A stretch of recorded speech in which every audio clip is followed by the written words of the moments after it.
Alright guys, so now we can finally start installing the plugins. Now, the plugins, remember, are the actual useful things that Grunt can do. Now, the specific plugins that you want are dependent on what you're trying to do to your project, and they're probably going to be different for every project. I'm not going to talk you through every single plugin because there are thousands of them. I think there are like 5,000 different ones. So I'll just show you guys how to set up one or two, but the concept is the same for every single plugin. Once you know how to set up one, you're going to understand how to set up any of them. So anytime you want a plugin, from your command line, type npm install, and every plugin follows the same naming convention. It's grunt minus contrib minus the plugin name. Whatever, one you found online that you want to use, type the plugin name right here.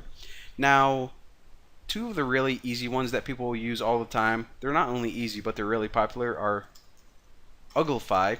Now, this is a plugin that takes your JavaScript and it minifies it. In other words, it rips out all the white space so the file size is a lot smaller. So type the name of the plugin you want to install, and then after this, write --save -dev.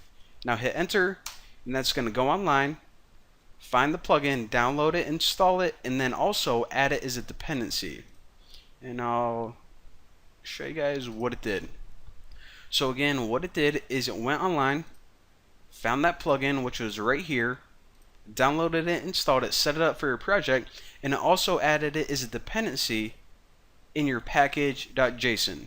I mean, pretty handy for one little line of code in the command line. And again, the dependency just says, hey, we're going to be using Uglify in our project.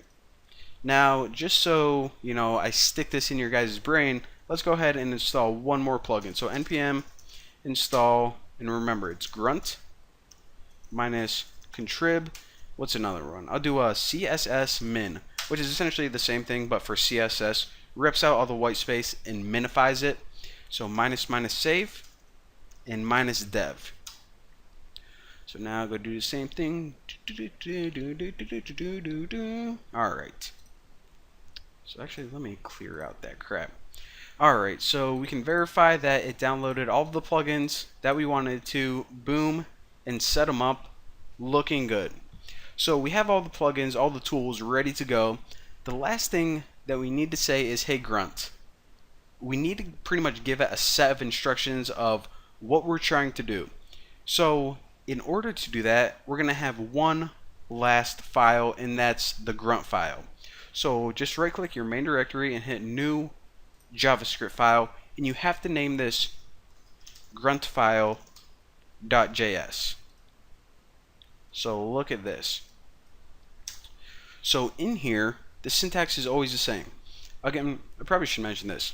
So this is the file where we're going to be giving Grunt the specific instructions. In other words, when we're done developing our website, everything looks good, we're going to say what plugins we want to use, how we want to use them, any options that we need to give it, and in what order. So for example, if we want to uglify and then minify the CSS, or if we want to convert all of our less code to CSS and then minify the CSS, you pretty much give Grunt a bunch of tasks or jobs in here. So the syntax that we use is module.exports, and set this equal to function, and as a parameter pass in Grunt.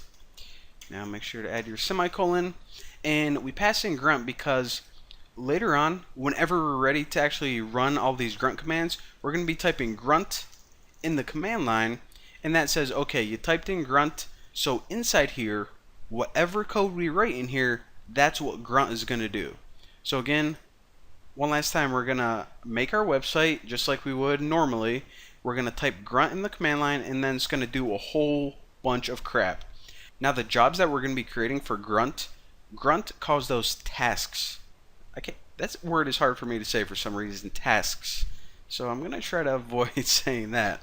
But in order to make a new job or a task, then what you do is you type Grunt, and I will just show you guys one really easy. This is not one that you would ever really do. I'm just going to show you guys how to make Grunt print something out on the screen. But we're going to say Grunt register task right here. Now inside here we'll just say default, which means that whenever we type grunt, use this as the default task. Pretty simple because, you know, this is the only one we have so far. And for, if I can type function correctly, function, and my parameters, my little curly braces right there, and my semicolon. So we're basically just giving it a default job to do right now. And if you ever want to log something out on the screen, then type grunt log write, and just like write whatever, like this grunt task is pointless. So again, whenever we run our grunt command, and I'll just do it right now, grunt, it's going to go to this file and say, okay, going to follow all your instructions. What did you tell me to do? Well, you just told me to print out this grunt task is pointless and done without errors. Now, I say that this is actually a pointless task, but sometimes you do want to log things out. So, for example, you might want to log out, let's say that you're going to minify all your CSS. So you're going to minify it, and then you're going to log out CSS minified successfully or something. Or, I don't know, like all your less files converted into CSS. So if you just want to log a little thing so the user knows what's going on, then you can use this right here.